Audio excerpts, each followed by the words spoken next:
¿Qué tal a todos? ¿Cómo están? Bienvenidos a otro episodio del Insight Colectivo. Espero que se encuentren bien.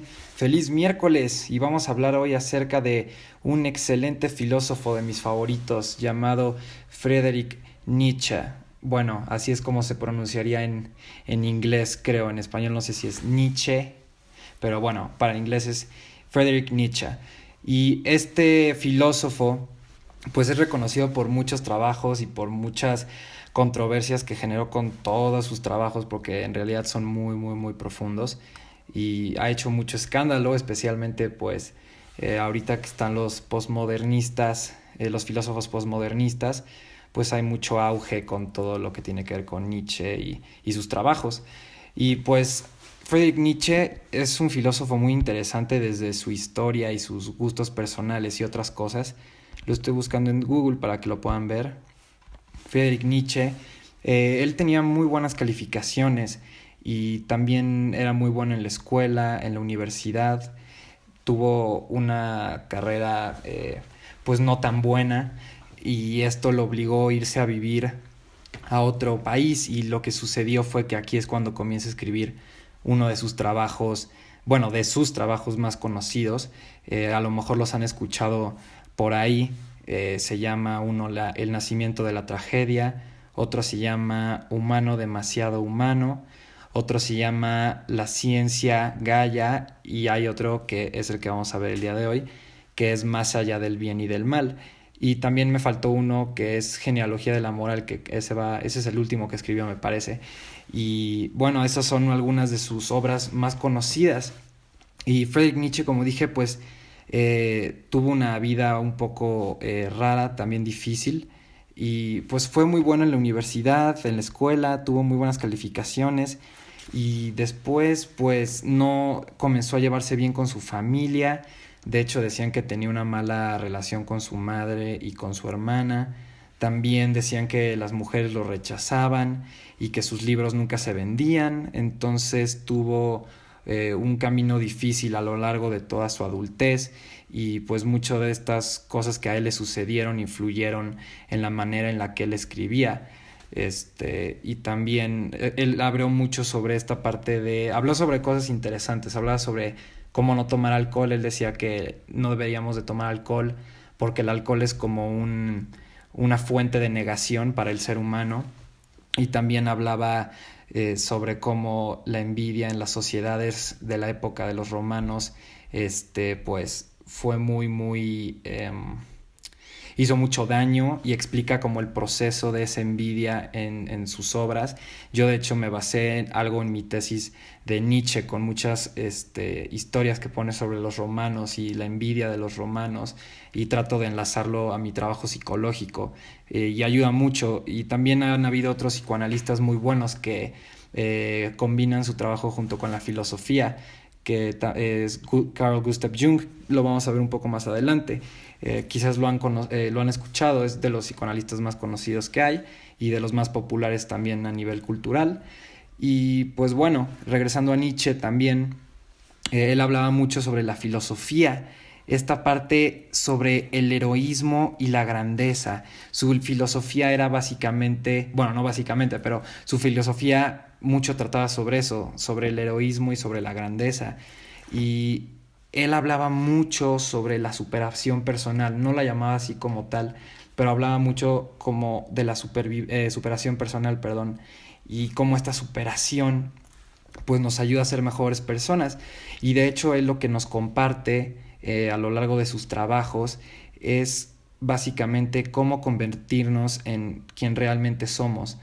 Y eso es lo que Nietzsche siempre intenta pues gritarnos a través de sus trabajos, convertirse en quien realmente eres. Y pues esas cosas son de las que más han hecho a Nietzsche grande en la cuestión de la filosofía. Y también, como les digo, esta parte sobre la envidia. También hay mucho conflicto y él con el aspecto religioso, porque va mucho en contra del cristianismo, y también pues ha habido mucha controversia por eso, porque los observa desde otro punto de vista. que pues bueno, no todos en esa época donde habían muchísimos cristianos pues estaban muy de acuerdo, que digamos. Y bueno, todavía hasta el día de hoy siguen mucho en desacuerdo muchas de sus ideas acerca de la religión. Entonces, como podrán ver, es un filósofo pues muy controversial porque toca diferentes temas muy interesantes y muy profundos sobre pues la existencia humana, básicamente. Y también este libro que vamos a ver hoy, que se llama Más allá del bien y del mal. Aquí está. Y bueno, este libro es sobre el que vamos a hablar el día de hoy. Es una de las obras más conocidas de Nietzsche y tiene mucho contenido increíble. O sea, literalmente puedes leer una oración de ese libro de 2 párrafos y literalmente puedes estar ahí horas pensando en esa frase de tan profundas que son. Y eso es increíble cuando tú lees a Nietzsche, cómo te deja pensando y te deja reflexionando mucho tiempo de cosas tan profundas en las que piensa, y es súper interesante. Pero bueno, él no fue como el primero en hablar sobre cuestiones del bien y del mal, que más o menos de eso trata el libro. Ahorita lo vamos a hablar un poco más adelante. Antes de hablar de Más allá del bien y del mal, allá habían otros filósofos que hablaban sobre esto.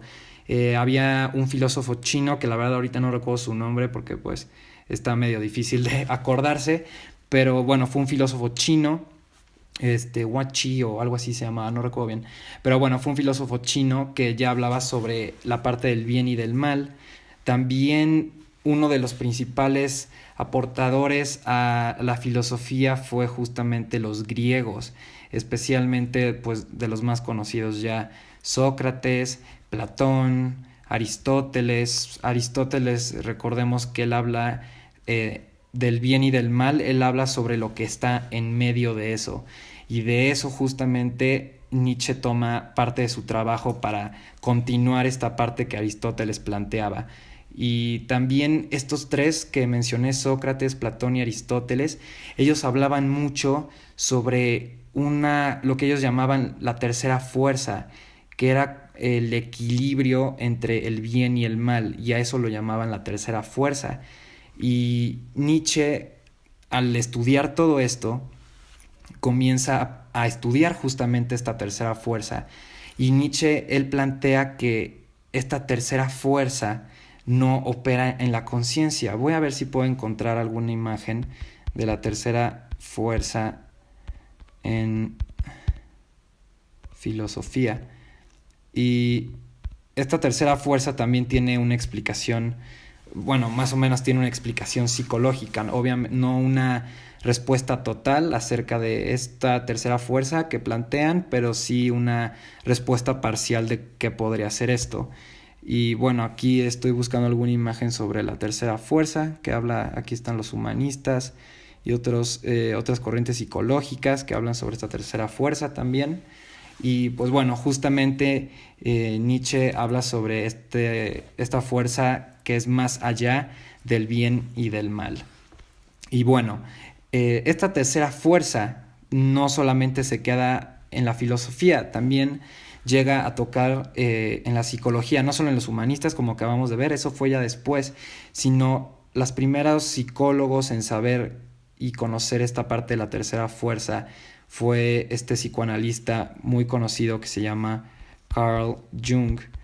Y Carl Jung pues fue un psiquiatra suizo, fue el mayor colega de Freud, él trabajó junto con Freud durante muchísimos años y hicieron muchos descubrimientos y grandes aportaciones los dos para el psicoanálisis que aún se usan. Jung tiene una cantidad de libros impresionantes y son unos libros muy profundos. Hay personas que dicen que está algo fumado, pero yo diría que si quizás entiendes un poco más la teoría junguiana y comienzas como a investigar un poco más, comienzan a tener las cosas que él dice algo de sentido, porque como que se juzga muy rápido la teoría junguiana porque es algo como diferente a lo que plantean otros psicoanalistas, pero hay cosas que a mí me gustan mucho, sobre todo también la parte que él junta con física y sobre cómo hay diferentes procesos en los seres humanos que funcionan como pues justamente funcionan ciertas cosas en el área de la física, como los opuestos tienen que unirse y cosas así, que ahorita voy a hablar más adelante sobre eso. Y también Jung, bueno, aquí les estoy mostrando algunos libros. El libro rojo no lo he leído, creo que es complicadísimo de leer, y creo que casi no existe. Y bueno, aquí hay otros libros de Jung, que la verdad no he tenido la oportunidad de leer casi ninguno, pero he leído muchos artículos sobre su trabajo y así. Y la verdad tiene una teoría muy interesante. Y bueno, Jung, hablando de su teoría también, él creó algo que se llama los arqueotipos. Quizás han escuchado esta palabra o este significado sobre los arqueotipos. Y se los voy a leer para que puedan entender qué es. Según Jung, como aquí dice en la definición, Carl Gustav Jung, los arqueotipos son elementos del inconsciente colectivo humano que se manifiestan de forma repetida en los sueños, en los relatos, en el arte plástico o en los mitos, incluyendo los de las religiones de todas las culturas. Entonces Jung nos plantea cómo los arqueotipos pues justamente están en el inconsciente, y estos arqueotipos han logrado pasar toda la historia del ser humano a través justamente de este como canal inconsciente que Jung plantea que ha existido desde que los humanos existimos, este aspecto inconsciente que nos tiene conectados, vamos a llamarlo así. Y Jung dice que esto se expresa mucho en los sueños, también dice que se expresa en los relatos de las personas, en el arte. A Jung le encantaba analizar el arte porque decía que daba muchos aspectos del aspecto inconsciente del ser humano, y también sobre los mitos, que el psicoanálisis hasta la fecha, algunos de sus trabajos se remontan mucho a los mitos. Por ejemplo, uno de ellos es el de Narciso y Eco. Narciso es más conocido también a nivel cultural, pero Eco también tiene un papel muy importante. Y por ejemplo, en la historia de Eco y Narciso, recordemos que Narciso es esta persona que se enamora de sí misma, de ahí viene lo que llamamos en psicología el trastorno narcisista de la personalidad. Y por ejemplo, justamente Narciso es el ejemplo de cómo el psicoanálisis ha llevado mitos al aspecto psicológico, que en este caso sería el trastorno narcisista, y se remonta esto a muchísimos de años. Y bueno, la historia de Narciso y Eco habla sobre cómo, resumidamente, Narciso pues justamente está enamorado de sí mismo y Eco está enamorada de Narciso, pero Narciso nunca la mira debido a que pues justamente está enamorado perdidamente de su misma imagen. Y lo que sucede después es que Narciso se ahoga en su propio reflejo, y Eco pues muere de hambre y de depresión porque pues no se atendieron las necesidades sexuales de ella. Bueno, así dirían en psicoanálisis. Y esta historia pequeña que les acabo de contar, el psicoanálisis la ha utilizado para muchas cosas, para explicar también otras cosas. Por ejemplo, en pacientes con anorexia, en algunos, no en todos, pero en algunos sucede más o menos lo mismo que Narciso y Eco, o sea, no igualito, sino más bien véanlo como analógicamente. O sea, Narciso representaría como esta madre que tuvo muchos deseos en su adolescencia, pero por alguna razón no los pudo cumplir. Entonces va creciendo a lo largo de su vida, llega a la adultez, tiene una hija, y esos deseos que no se cumplieron de esa madre se transmiten a la hija. Entonces la madre quiere que la hija sea como en realidad la madre deseó ser. Y eso es la misma historia de Narciso y Eco, porque digamos que la hija es Eco y la madre es Narciso, y Eco, o sea, la hija no tiene por qué estar satisfaciendo los deseos de su madre. Al contrario, tiene que escuchar a su mismo deseo y salir al mundo y hacer lo que esa hija va a querer en un futuro, no lo que la madre quiere. Entonces, si se dan cuenta, pues también la mitología tiene una parte muy importante en el psicoanálisis, y pues Jung también se encarga mucho de seguirla. A mí esta historia de Narciso y Eco es una de mis favoritas, sino que mi favorita. Y pues Jung también se apoya en muchísimas de estas cosas como los sueños, los relatos, el arte plástico, los mitos. Entonces Jung dejó una marca muy importante dentro del psicoanálisis y más con esta parte de los arqueotipos. También habla Jung sobre este inconsciente colectivo que todos tenemos, que todos de alguna manera inconscientemente estamos interconectados, y lo explica de diferentes maneras en sus libros, que es algo complicado, que bueno, ya lo veremos cuando veamos a Jung, que va a ser un psicólogo que ya hablaré en podcast más adelante. También viene Jean Piaget más adelante, psicólogo cognitivo también muy bueno. Pero regresando aquí, entonces Jung habla sobre justamente esto, los arqueotipos, el inconsciente colectivo, y también habla sobre esta parte de más allá del bien y del mal de Nietzsche, de la unión de opuestos. Y Jung justamente decía que la unión de opuestos era lo que iba a resolver los conflictos. Entonces Jung decía que esta unión de cosas buenas y cosas malas tenían que juntarse para justamente que se diera un tipo de solución.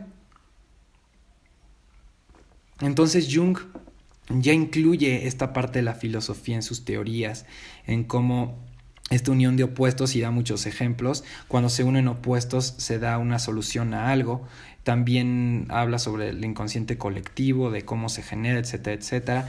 Y los arqueotipos, vamos a ver si podemos encontrar alguna imagen de los arqueotipos para que puedan darse alguna idea. Son algo raros, pero quizás sí encontremos alguno por ahí, porque sí son algo raros los arqueotipos, pues verdaderos, vamos a llamarlo así.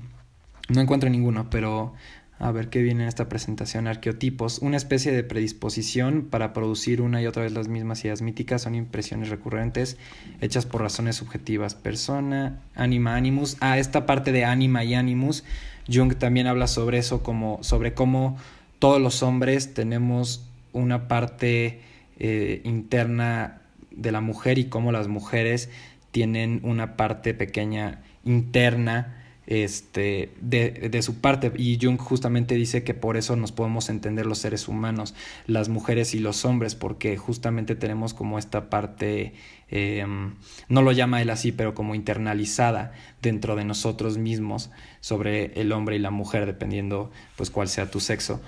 Y pues bueno, dejando a Jung, ¿qué trata de decirnos Friedrich Nietzsche con más allá del bien y del mal?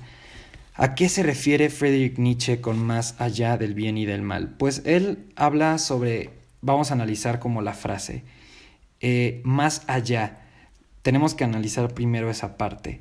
Más allá, eso significa que es pasando un límite, significa que hay una barrera y que el cruzar esa barrera sería ir al más allá. Entonces Nietzsche nos habla sobre eso en su título: más allá del bien y ser totalmente bueno, o más allá del mal y ser completamente malo. Y Jung, Nietzsche justamente dice: no, hay algo más allá, algo más distante, algo que cruza las fronteras entre el bien y el mal. Y eso es lo que Nietzsche habla a lo largo de todo su libro. Y Nietzsche, al hablar sobre esta parte del bien y del mal, habla mucho en algo que el psicoanálisis llama la escisión. Y la escisión, ya he hablado de ella antes, es un mecanismo de defensa en el cual se tienden a dividir las cosas. Por ejemplo, los partidos republicanos, los demócratas, el equipo de fútbol que es bueno y el otro equipo de fútbol que es malo.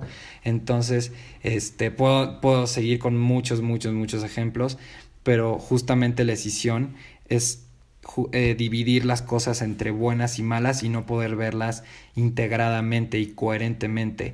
Entonces, por ejemplo, aquí viene sentimientos ambivalentes. También podemos hablar de sentimientos con la escisión.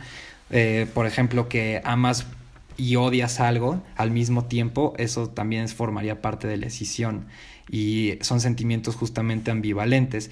Entonces son estas dos partes de pensamiento y los afectos que entran en juego en la escisión como mecanismo de defensa, en dividir las cosas buenas y malas. Y pues Nietzsche dice como, ok, existen dos dualidades y estas dos dualidades es lo bueno y lo bueno está a favor de algo y lo malo está siempre en contra de algo. Y en la escisión también esto se representa mucho así. Por ejemplo, en la Segunda Guerra Mundial, pues Hitler obviamente tenía una escisión muy grande. Él estaba obsesionado con esta idea de aniquilar a todos los judíos y pues muchos pensamientos de grandeza también. Y todo esto fue por culpa de la escisión que puede llegar a ser súper dañina. Ya he hablado sobre cómo puede llegar también a ser dañina en pacientes con trastornos de la conducta alimentaria. Y pues justamente estar a favor de algo o en contra de algo puede llegar a ser muy peligroso. Y Nietzsche habla sobre justamente eso, pero en otras palabras, sobre cómo las polaridades completamente de un lado o completamente de otro lado siempre terminan siendo malas y da muchísimos ejemplos. Pero Nietzsche no se queda aquí nada más diciendo, ok, existe lo bueno, lo malo y ya aquí me voy. O sea, él trata de ir más allá todavía. Vaya la paradoja, pero o sea, él trata de ir más allá todavía y dice, ok, entonces, ¿cuál es el equilibrio? ¿Cuál es como ese punto medio? Que es justamente como lo que estaba tratando de hablar Aristóteles, perdón. Y ese punto medio, pues, nos da muchos ejemplos, como dije. Y estos ejemplos pueden ser, por ejemplo, ¿cómo que puede ser? Imagínense una persona miedosa. ¿Cuál ustedes creen que sea el opuesto del miedo? ¿Qué sería el opuesto de una persona miedosa? Y ese opuesto podríamos decir que es una persona que es temeraria, una persona que no le tiene miedo a nada, una persona que pues si lo vemos de la parte desde el miedoso o del temerario, pues son cosas que pueden llevarte a muchos peligros si acabas cayendo en alguna de las dos. Por ejemplo, voy a buscar la palabra temerario, vamos a ver qué encontramos. Y pues sí, se supone que una persona temeraria es una persona que en realidad no tiene miedo en nada, pero no se imaginen como una persona común y corriente que pues dice que no le tiene miedo a algunas cosas. Estas personas no le temen a nada, o sea, generalmente podríamos decir que este tipo de pacientes serían pacientes con trastorno borderline o trastorno limítrofe de la personalidad. Acaban metiéndose en conductas de riesgo tan altas que pues acaban siendo temerarios. A eso es a lo que me refiero. Y también el ser temerario pues involucra mucho coraje y tener mucha audacia. Y aquí dice la definición, que acomete una acción peligrosa con valor e imprudencia. Con valor e imprudencia, justamente. Y el miedo, que sería el otro opuesto, miedo. El miedo, dice, sensación desagradable provocada por la percepción del peligro real o imaginario. Entonces, Nietzsche, por ejemplo, habla sobre estas dos, sobre las personas miedosas y sobre las personas temerarias, y habla de los dos destinos que son fatales para el miedoso y para el temerario. Hay un destino malo para cualquiera de los dos. Pero dice Nietzsche, ok, ¿qué podemos poner aquí en medio? ¿Qué es lo que faltaría? Y eso que faltaría entre miedo y temerario, en este ejemplo, sería el coraje.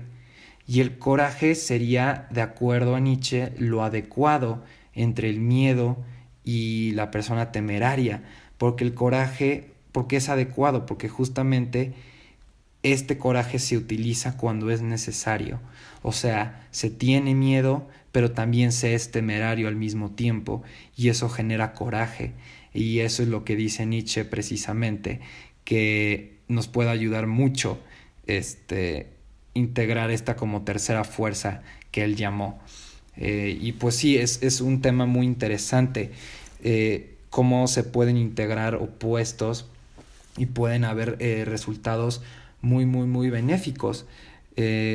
Justamente como estaba hablando de la escisión, pues es muy interesante cómo funcionan estas cosas y se hablan en la filosofía, en la psicología y seguramente se ha hablado quizás en algún otro tipo de disciplina sobre este aspecto de los opuestos. Me imagino sin duda alguna que en la física también y quizás también en las ingenierías y cosas así, pero es muy interesante cómo los opuestos en nuestro universo funcionan de esta manera y más curioso es que resultan en algo como en algún tipo de creación. O sea, por ejemplo, si nosotros nos vamos a la teoría del Big Bang, pues esa teoría habla sobre cómo precisamente coalicionan diferentes cosas que son opuestas y generan una explosión enorme y pues según esta teoría se crea el universo. Entonces no solamente está en los seres humanos, en la mente, en el cerebro, toda esta parte de los opuestos, sino también está mucho en nuestro mismo mundo, en nuestro mismo universo, en cómo, no sé, funcionan las partículas, los químicos, los compuestos. Entonces es muy interesante cómo los opuestos pueden generar muchísimas cosas increíbles. ¿Y por qué hablo tanto sobre esta parte de la escisión? Porque, bueno, en primera porque va con este tema. Y en segundo, ya regresando al punto de vista psicológico, eh, la escisión puede ser muy peligrosa. Justamente estaba hablando de eso en el podcast de invitados pasados con Andrea Cortés sobre esta parte del miedo, del miedo, de la escisión y cómo puede ser muy perjudicial. Ella incluso decía que pues la escisión efectivamente puede ser muy enfermiza y también enfermiza nos referimos a psicológicamente enfermiza. Y la escisión en la psicología desgraciadamente sucede mucho luego. Y bueno, no solamente en la psicología ahorita que lo pienso, puede ser en otras disciplinas también. Cuando tú te inclinas por una teoría o una corriente o un tipo de aproximación o moda o yo qué sé, que te aferras a eso siempre y siempre estás ahí y no cambias de opinión, no puedes cambiar de opinión, no te permites cambiar de opinión, no te permites poner en los zapatos auténticamente de la otra persona. Por eso creo yo es mi idea, ni siquiera teoría, porque ni siquiera he hecho un trabajo de eso, pero ojalá lo pueda hacer en un futuro. Pero yo digo que justamente esta decisión está afectando mucho a las sociedades que están por venir y bueno, a la sociedad actual también. Si se dan cuenta han habido, cada vez hay más y más y más y más y más polaridades y hay opuestos. Mucho ahorita está esta parte del machismo y el feminismo. Siempre han estado los republicanos y los demócratas. Ahora en México se está comenzando a ver cómo están los partidos de izquierda, los de derecha y cómo cada vez van teniendo más intensidad estas dos competencias. Entonces, la escisión desde mi punto de vista puede llegar a generar mucho conflicto, tanto en masas a nivel individual, pues puede ser muy dañino justamente. Y pues bueno, más allá del bien y del mal, también tiene unas frases increíbles. Tiene unas frases que quiero compartir con ustedes. Estoy tomando mi libro ahorita para poder mostrárselas. Hay muchísimas. Si ustedes tienen el libro, bueno, quizás sepan que justamente pues son muchas hojas con diferentes oraciones y así. Y pues tienes que tomarte unos cuantos segundos para justamente pensar en cada una de esas frases. Y bueno, estoy aquí ya con el libro de Más allá del bien y del mal. Este libro también incluye Genealogía de la moral, que también ya hablaremos de él en otro momento. Y pues bueno, les voy a leer algunas de las frases que a mí personalmente me llaman mucho la atención. Hay muchísimas, como les digo, pero en realidad hay unas increíbles que pues vale la pena leer y pues que se las comparta también para que las puedan escuchar. Ahorita no encuentro la frase, pero bueno, les voy a leer algunas para que puedan escuchar algo de los trabajos de Nietzsche, y voy a poner diferentes hojas para que lo puedan, pues puedan escuchar como la diversidad de lo que escribe Nietzsche. Y por ejemplo, una de mis favoritas es esta que viene: la objeción, el aparte, la desconfianza serena, la ironía son signos de salud. Todo lo que es absoluto es del dominio de la patología. Te las vuelvo a leer. La objeción, el aparte, la desconfianza serena, la ironía son signos de salud. Todo lo que es absoluto es del dominio de la patología. Efectivamente, como les estaba platicando, como pues las personas que se inclinan muy fuerte por algo, pues puede terminar algo muy muy malo, y pues obviamente esto es patológico, o como diríamos en psicología pues psicopatológico. Justamente aquí hay otras frases. Por ejemplo, dice: el sentido de lo trágico aumenta y disminuye con la sensualidad. Vamos a ver si podemos encontrar algunas frases de Nietzsche aquí para que también puedan observarlas. Hay unas muy muy buenas. Por ejemplo, veamos esta: no miente tan solo aquel que habla en contra de lo que sabe, sino también aquel que habla en contra de lo que no sabe. Esa sería una muy buena frase. La esperanza es el peor de los males, pues prolonga el tormento del hombre. Ahí le toman screenshot. Todo lo que se hace por amor se hace más allá del bien y del mal. Esa es otra frase buenísima que viene justamente aquí en su libro. A veces la gente no quiere escuchar la verdad porque no quiere que sus ilusiones se vean destruidas. Muy cierto. El amor y el odio no son ciegos, sino que están cegados por el fuego que llevan dentro. Friedrich Nietzsche. Entonces, él tiene frases muy, muy, muy, muy interesantes.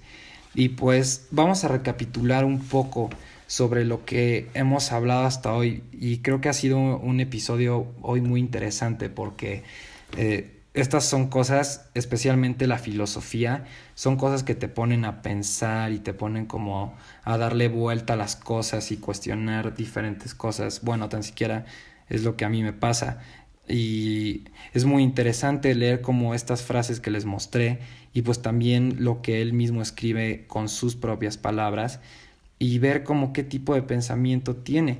Y creo que esto, hablando de decisión, creo que es sano, me imagino que es sano, creo que es bueno como justamente, aunque quizás no estés de acuerdo con algo, o quizás no quieras pues investigar acerca de algo, pues no hacerlo luego, o sea, porque hay veces que nos cerramos ante cosas y ni siquiera las conocemos, y hay veces que pues las vamos conociendo un poco más y van teniendo un poco más de sentido para nosotros, van teniendo mucho más significado para nosotros.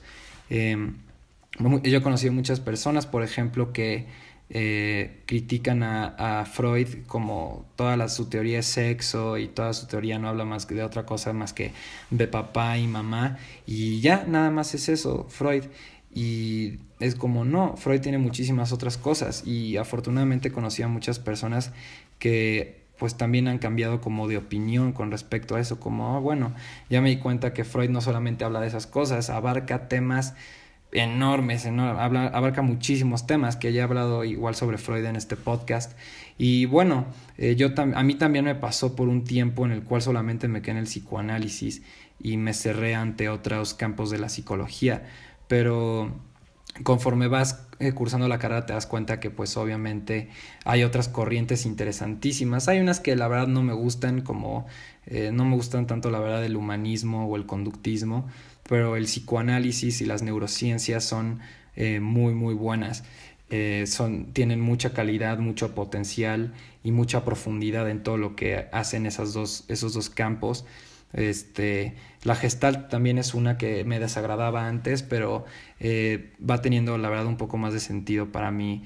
Algunas cosas que dicen, he comenzado a investigar un poco más sobre eso, y es muy interesante esa corriente psicológica también.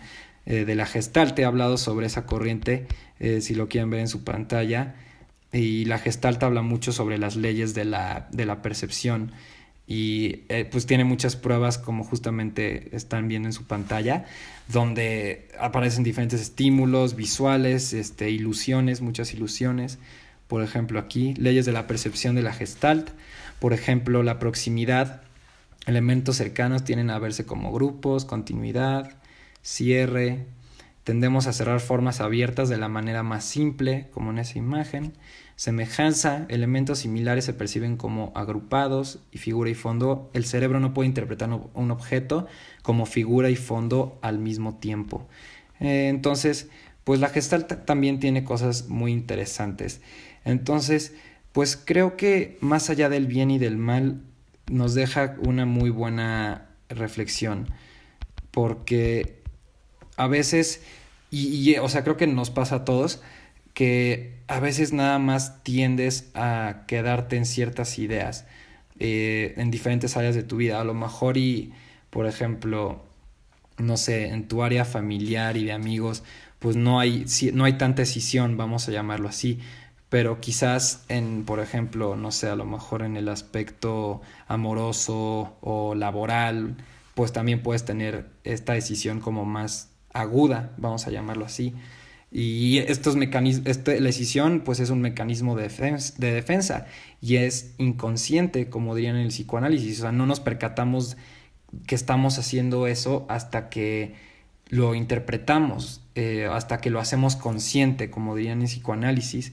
Entonces, esta escisión desgraciadamente está pasando me imagino yo y pienso yo, por muchas sociedades, por muchos grupos de masas de personas que desgraciadamente algunos están haciendo mal, otros creo que también están haciendo muy bien, pero lo malo aquí es que están comenzando a notarse muchas divisiones entre los seres humanos cuando no debería de ser así.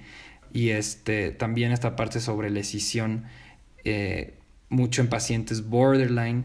Es increíble ver cómo un paciente borderline cambia de la escisión a un mecanismo de defensa mucho más adaptativo, cómo puedes ver las cosas integradas, y es padrísimo poder tener una aproximación de esas cosas, tener la percepción consciente e inconsciente de lo que es bueno y malo en un mismo concepto. No lo ves como ni bueno ni malo, lo ves como un intermedio. Es una experiencia muy, muy, muy gratificante y muy padre, porque te permite ver a las personas tal y como son y completamente como son, las puedes ver a profundidad. Entonces es algo muy, muy interesante, y esto, si se preguntan si se puede conseguir, sí se puede conseguir, pero tienes que ir muchos años al psicólogo, o bueno, más específicamente con un psicoanalista o con un psicoterapeuta psicoanalítico. Eh, este análisis o psicoterapia pues sí dura años, porque pues justamente estás hablando de cosas inconscientes, y pues cuando hablamos de cosas inconscientes no es ningún juego, porque pues puede llegar a ser muy peligroso reestructurar los aspectos conscientes e inconscientes de una persona, porque por algo están en el inconsciente, por algo están reprimidos ese tipo de recuerdos. Entonces tienes que ser muy cuidadoso en una psicoterapia psicoanalítica. Aquí estoy hablando más hacia los psicoterapeutas, en cómo vas a tratar al paciente y cuántos años y qué técnicas vas a usar. Y pues bueno, también para los pacientes tienen que ser, ¿cómo se llama? Pacientes. El psicoanálisis o la psicoterapia psicoanalítica es algo que toma más tiempo, pero en verdad es un cambio muy, muy, muy, muy fuerte y muy cañón, y es un cambio que es para bien la mayoría de las veces. Y a veces también el psicoanálisis te enseña mucho cómo a veces las cosas buenas y las cosas que mayor gratificación dan no vienen instantáneamente. Hay cosas que tardan mucho para que sea en realidad una gratificación muy, muy, muy importante. Y pues bueno, más allá del bien y del mal, da muchos ejemplos sobre cómo las polaridades nunca son buenas, cómo siempre las polaridades llevan justamente a algo patológico, no llevan nunca a nada sano. Ser completamente malo como persona o ser completamente bueno como persona no es, pues ahora sí vaya la redundancia, no es bueno. Entonces debe de ser como una integración de ambas cosas. Es lo que diría Nietzsche, tiene que ser una integración de ambas. También hay un capítulo aquí que se llama Máximas Intermedios y hay algunas frases interesantes que él dice aquí. El que ha nacido maestro no toma las cosas en serio más que por sus discípulos y por sí mismo. Otra que tiene aquí. Con quien menos probidad observamos es con Dios, no les concedamos el derecho de pecar. También dice, el encanto del conocimiento sería acaso por si alcanzar el conocimiento no hubiera que vencer tantos pudores. Así está escrito el libro, no crean que lo estoy leyendo mal. Hay algunas oraciones que son difíciles de reflexionar y de leer, por eso les digo que es muy interesante leer los libros de Nietzsche porque te dejan pensando literalmente cada palabra.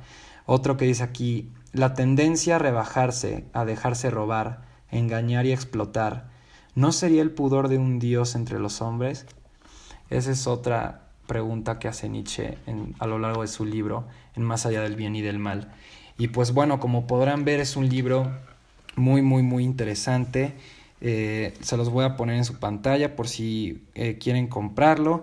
Más allá del bien y del mal, seguramente lo tienen en muchas librerías, en Gandhi, en lo que sea. Aquí está Gandhi, Más allá del bien y del mal.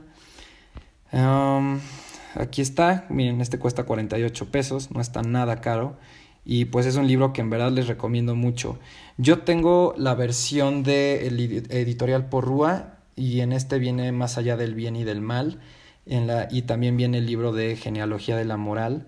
Déjenlo busco para que lo puedan, también si quieren encontrar ese lo puedan leer. Es justamente este, Más allá del bien y del mal. Este está en 72 pesos en Gandhi. Entonces, esta es la versión que yo tengo. Está muy buena. Vienen 2 de las obras de Nietzsche en un solo libro. La verdad es que está muy, muy bueno. Y se los recomiendo muchísimo. Y pues bueno, eso sería todo sobre Más allá del bien y del mal.